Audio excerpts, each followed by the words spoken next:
E isso tudo passa. Você não tem como argumentar que você não consegue jogar e que você é engolido pelo Mirassol dentro do Morumbi. Ah, mas eu não tenho o elenco. O elenco do São Paulo, mesmo desfalcado, não justifica você tomar uma surra do Mirassol. Você não competiu com o Mirassol dentro da sua casa. Você foi engolido dentro da sua casa. Ah, mas eu estava com ausência de peças. Não justifica. Não justifica. Você não pode, em momento algum, dizer que o elenco do Mirassol, com os jogadores que tem, porque se for para a gente montar um elenco parecido com o do Mirassol e der na mão do Zubeldia, ele também não vai falar que está satisfeito. Ele também não vai falar. E aí você não tem condição de dizer, não, tá ótimo esse plantel do Mirassol. Não é ótimo fazer isso. O São Paulo não pode se dar ao luxo de fazer uma partida tão abaixo. O São Paulo taticamente entrou derrotado nesse jogo. O São Paulo não conseguiu se encontrar taticamente dentro da partida. O São Paulo não conseguiu jogar contra os caras porque os caras estavam melhores armados do que nós. Tecnicamente, os caras já estavam desde o início da partida fechando os espaços e travando as nossas principais jogadas. Eles estudaram o São Paulo. O São Paulo não entrou preparado para vencer o Mirassol. O São Paulo não tinha ferramentas, não tinha armas para vencer o Mirassol.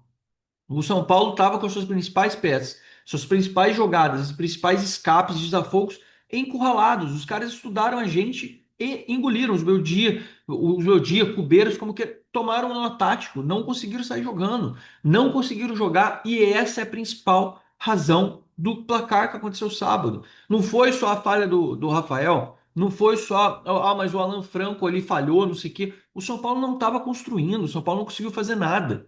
O São Paulo, quando fez mexidas 6 por meia dúzia. O São Paulo, em muitos jogos, joga sim, previsível. Joga sempre achando que vai empatar uma partida. Eu nunca acho que o São Paulo vai entrar num jogo para ganhar.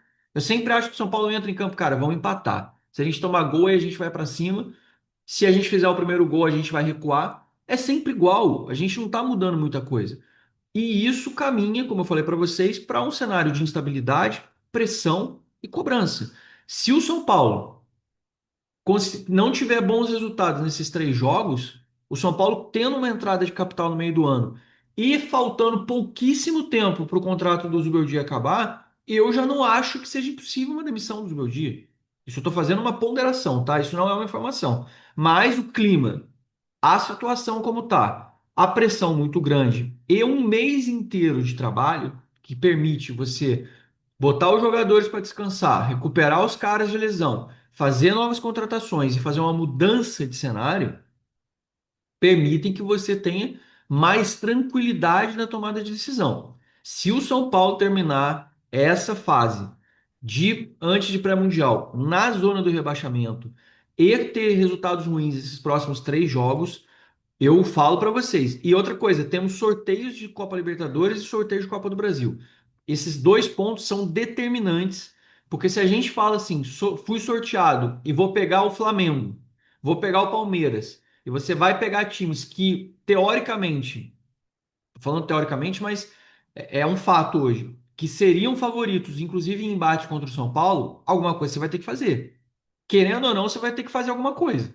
Ou você vai ter que contratar jogador, ou você vai ter que mudar técnico para gerar um fato novo e fazer uma mudança. E esse é o ponto principal hoje. Essa dinâmica que é muito clara. Ah, mas aí se a gente ganhar do Tadieres, todo mundo vai achar que tá ótimo. Cara, o brasileiro ficar na zona do rebaixamento no meio do ano, ou grudado na zona do rebaixamento, é muito emblemático. É muito emblemático. Essa derrota para o Mirassol foi um peso muito grande, vai ter um peso muito grande daqui para frente e vai custar muito caro, tanto para o São Paulo, quanto para os jogadores, como para o Zubeldia. As 3 frentes abertas do São Paulo, com os cenários de sorteios de times e com relação à posição que o São Paulo vai terminar nessa fase, agora o São Paulo tem 2 jogos, tem Bahia e tem o Vasco. Se o São Paulo, por um acaso, conseguir subir na tabela, não tiver um risco muito grande e tal, dá até uma atenuada. Mas o São Paulo vai ter que, no mínimo, ganhar um jogo desses dois. Pode perder para o Bahia, por exemplo, empatar com o Bahia, ganhar do Vasco, ganhar 4 pontos e dar uma atenuada. Mas o São Paulo pode perder todos os jogos. O São Paulo pode perder os 2 jogos e entrar na zona do rebaixamento. E aí, amigo, eu não consigo mais, falando para vocês aqui, eu disse para vocês com toda tranquilidade já tem algumas semanas que o Zubeldia até o meio do ano não cairia. Mas eu não consigo garantir para vocês que o Zubeldia volta para o segundo semestre se o São Paulo perder esses jogos. Não existe uma garantia hoje. a pressão vai ser muito grande, a gente sabe como é o futebol, então estou fazendo análises com vocês muito tranquilas sobre relação ao cenário. Ah, mas daí não vão lembrar que os caras estão machucados, que os jogadores estão?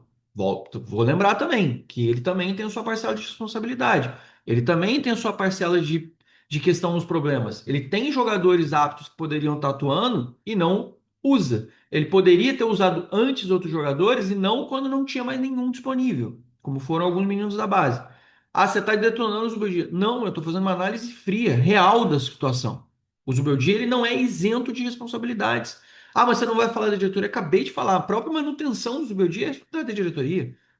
Os principais nomes responsáveis para fazer o futebol dar certo são Belmonte, Rui Costa, Nelsinho, Chapecó, Muricy, Milton Cruz, que são os caras de comissão fixa. Esses caras são os principais responsáveis. Esses caras estão lá. A tendência deles saírem é muito menor do que você fazer uma mudança de treinador. Todo mundo vai vir e vai falar: olha, a gente vai, a gente vai privilegiar, o Zubeldia tá prestigiado aqui dentro. Vou repetir para vocês. A pressão subiu num nível muito alto. Essa derrota para o Mirassol tem um peso gigante e pode custar caríssimo. Eu não consigo afirmar para vocês, com base nas conversas que eu tive com muitas pessoas, que o Zubeldia, se perder esses jogos agora que faltam, que ele continue no São Paulo no segundo semestre. Isso também é uma informação. As outras informações que a gente falou sobre a reunião do conselho hoje, eu espero e vou acompanhar atentamente o que vai acontecer. Como eu falei para vocês, acho que vai ter um clima mais bélico, mais quente do que a gente teve nos últimos 5 anos, e pelo menos é o que eu acho, é o que eu prevejo, principalmente pelas câmeras abertas e estar ao vivo. Existe essa questão, né? Então as pessoas provavelmente vão querer ver os seus atos, vão querer que seu vídeo seja gravado e replicado em redes sociais e repercutam por aí.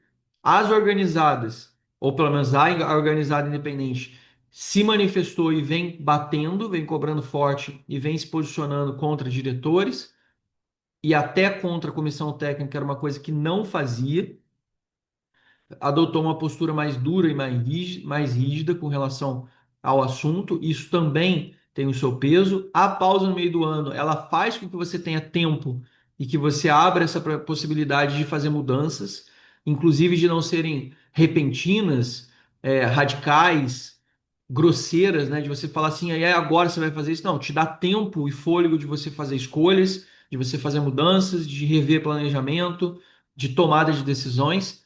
E, de novo, o sorteio terá um peso relevante para as escolhas e para a continuidade do São Paulo.